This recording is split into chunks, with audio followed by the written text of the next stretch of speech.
Peggy 16. Sega.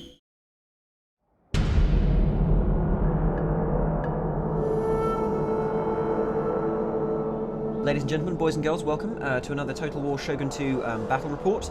I'm joined today by Mr. Gamanan Sananasan, and say hello, Ingemar, to all the people at home. Hello, every people at home. And today I'll be fighting a battle against Shogun 2's AI, and I'm playing a defensive siege scenario. You can see here that I'm defending a rather large, sprawling castle. This castle is built on a mountaintop. It has a sheer drop at the back. Of course, however, there is a single small route around the back of the castle using this bridge right here and this waterfall, which we're bouncing over very deftly. The castles in Shogun 2 can of course be upgraded, giving you more and more different areas to defend, and indeed different defensive structures, and I've got a very high level one to defend today. Now the AI will be approaching me from any number of angles, about 180 degrees in front of the castle. So Ingemar, at this stage of the battle, what's the AI going to be looking to do? Well, there are a number of options there. Mostly it's going to try and surprise you and kind of take advantage of your weak flanks, or concentrate all its forces Weak in flanks? I have no weak flanks, Mr. Ingemar. Well, there's one on your left right there. But it might not go for that. It might come for like full force, head on. It's different. Just enjoy it. Right, well what I'm doing at the moment is I'm pulling all my melee infantry into a single, what I'd like to call a powerful block unit formation, or which others may call a blob, and I'm going to go ahead and defend the outfield, as it were, or the very outer perimeter of my castle with archers, and keep all the melee units together so that wherever the AI comes, I will hopefully be able to defend. Let's hope so. Let's hope so. Well, first off, don't you doubt my abilities. I'm a very adept at this kind of warfare. Right, so I'm just manoeuvring my troops now. Obviously, I can't see the AI, and the AI can't see how I'm deploying either. So we should hopefully be able to surprise one another. And again, I'm just bringing all my melee troops into a single area, and I'm going to back those up with my general, of course, who will give a morale bonus and various other ability bonuses to all of those troops within his sphere. So you think putting your troops in the front is a good idea then? Yeah, basically what I'm looking to do here is I'm trying to have a situation whereby wherever they come at me in the perimeter, I've got like a kind of a big core of shock troops to maybe deal with them. So we'll see how well my my tactic works. Okay. So immediately I can see the AI is deployed in two different places. Now, are we going to see a lot of different kind of deployment choices from the AI this time around? Yeah, it will try to do something different every time, and it will try and keep it fresh. Okay, well, in honour of the crisp, fresh snow, we can see that we have a large contingent of, looks like melee infantry with a couple of units of bows coming up on the right-hand side as I see it. And then on the left-hand side, we have a smaller number of units, again, long range by the look of it, and also some Teppo units here, if I'm correct. Maybe it's worth to mention that we don't know what's going to happen now. Yeah, we have no idea. So what goes on next is a giant cluster of joy. Okay, so here we go. Right, now pretty soon they should be coming in range of my arrows. So I'm going to bring the archers a little further forward, and I can see where they're going to probably concentrate their attack now. The archers are set to fire at will. You don't want to take up the kind of positions underneath the walls at all? No. And why do you say that with such a note of, are you sure you want to do this, Kira? As if, like, I'm going to bugger it up. Right, okay, so, right, there the guys are here, and we are just waiting on them now to start firing on the enemy as soon as they come into range. And hopefully this will just scare them off a little bit. What I want to do is hold them off at range. It looks like they're thinking a little bit. They're going to give a bit of thought to what's happening next. Yeah. Okay. Interesting. Look at this, because they're like, aha, you'll actually get into my range if you come any further, chaps, so you're going to have to come up with a strategy here. Yeah. Now, Being on the cautious. left-hand side, however, they're still moving up, which is slightly more worrying. Uh-oh. Oh, shoot. And over here at the back, we can see that there's a number of melee infantry supported by the back attack. Is that the official term in AI programming lingo? The back attack. The back attack.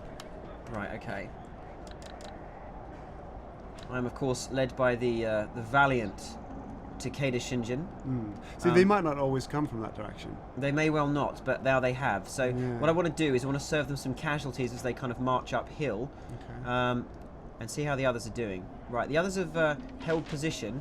So they're no, they're coming forwards. Okay, so they're coming forwards on the right, and of course we have this sneaky back attack as well. And it looks like they're moving up the hill to the left-hand side too. But the right is my immediate concern, so I'm going to go ahead and redeploy my archers in position to do a bit more damage there. I cannot let those melee infantry get to the walls. So you can see what it's doing. It's doing blades first on the right-hand side, it's doing arrows on the left-hand side, and then the back attack. The back attack and the blades first maneuver.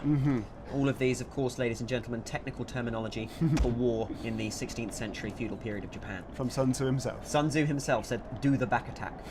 Okay, which is not a crazy dance as it might sound. Do the back attack. Do, do, do, do, do. Okay, right. All right, it looks like I'm going to need some melee troops down there. So I'm now going to send my my melee units down into the throng because it looks like the AI is probably going to pierce that little show I've got going on there.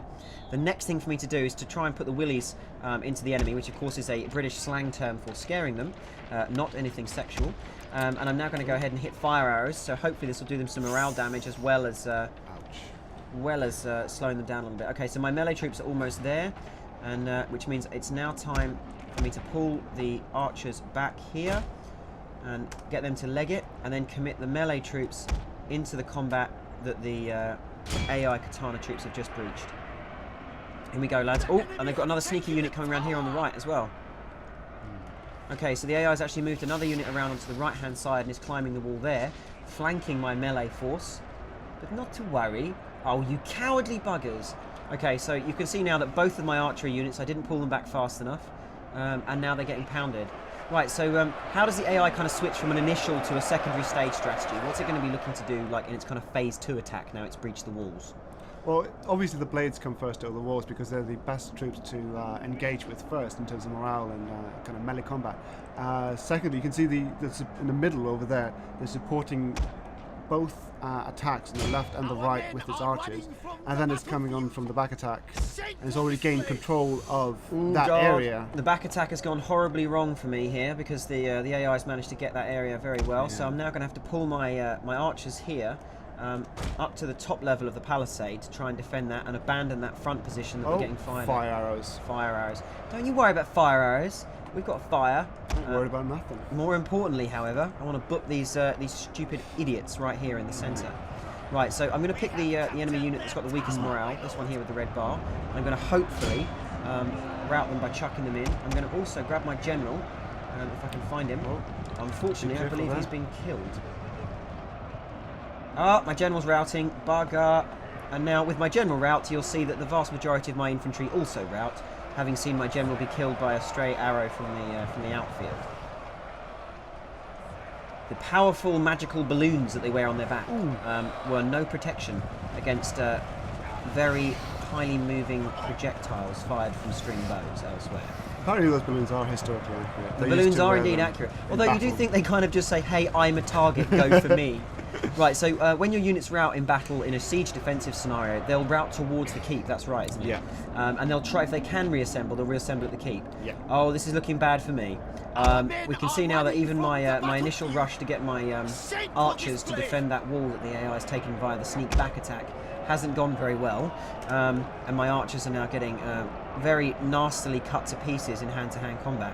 Of course, archers and hand-to-hand combat don't necessarily go together very well. They are archers, but they are also samurais. Oh, and the enemy is capturing this point. Now, what happens if the AI gets a hold of the gates? What does that actually do? It grants them access for cavalry and other stuff like that. So it's quicker to go through gates, but it's harder to capture them. Okay. So you can see in the initial attack, it went through up as many walls as it could do. Look at these cowards streaming back into the centre. But you still have the towers, you know. They do provide a defence. They do provide a defence. The towers provide an automatic defensive position, so that if the AI is able to attack me and gain an area, then a defensive tower, much like, let me see if I can get one in view for our lovely people at home, this one right here, which I'm mousing over now, will automatically fire at any advancing enemy troops. However, they only have to capture this area here, now highlighted, and the tower will begin to fire on my own men, being used against the defenders. You can see in the lower area that they're actually capturing the towers before they advance to gain as much strategic advantage as they can. I'm now moving all of my forces into the centre in a final ditch scenario to attempt to control the middle, because this is obviously what the AI is going to go for next.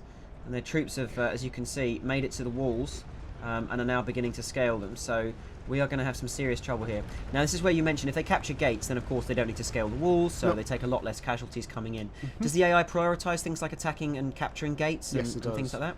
Definitely. Okay, well, we can see now, unfortunately, that my last-ditch attempt from the sneaky back attack has indeed failed. So I am now kind of recuperating and reconstructing my forces in the centre. Now, I wish I could explain that slightly more tactically, but the truth is, it was a dishonourable retreat into the middle, which I now hope to try and salvage some kind of defence from. Right, let's see what we've got going on here. Right, so the archers are still kind of on the outside walls here, and the enemy melee infantry have made it up the back walls.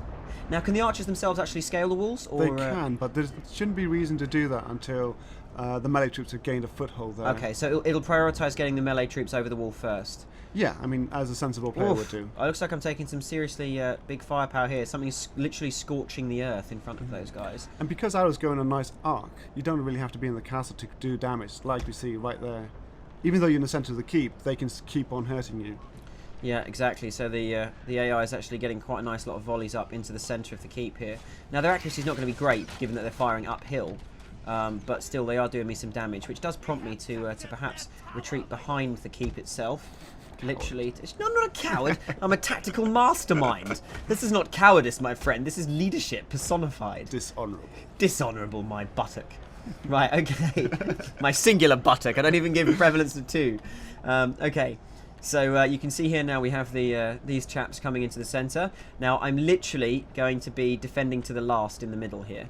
The tattered remnants of my unit's flags unfortunately exhibit the fact that I've been butchered. See, it's in no hurry at all. It's just grabbing those towers, grabbing those gates. It doesn't want to take any casualties as it moves, I assume. So it's grabbed the towers now, which means if I come anywhere near it, the towers are going to get destroyed. Oh God! Look at those flashing white banners. This is not a good sign. Okay. Right, the next thing to do then is to valiantly defend this one side that we have remaining. And you can see there that the AI is sending up some of its troops, and we're going to send in everything we have on that flank. Naginata in. Bo Ashigaru in. Now, of course, Ashigaru in close combat is generally a very, very poor tactical decision. Yes, but as they are in the central keep now, they will fight to the last man because this is their last stand. There's no nowhere way else out. to go. No. Aside from over the side of the mountain and into the waterfall. Or on the top of a katana sword. There is nowhere else indeed, yes. Go home on top of a sword. Well, listen, AI, strike me down now. I should become more powerful than you can ever imagine. Unfortunately, I shan't become more powerful. I'll just lose this region on the campaign map.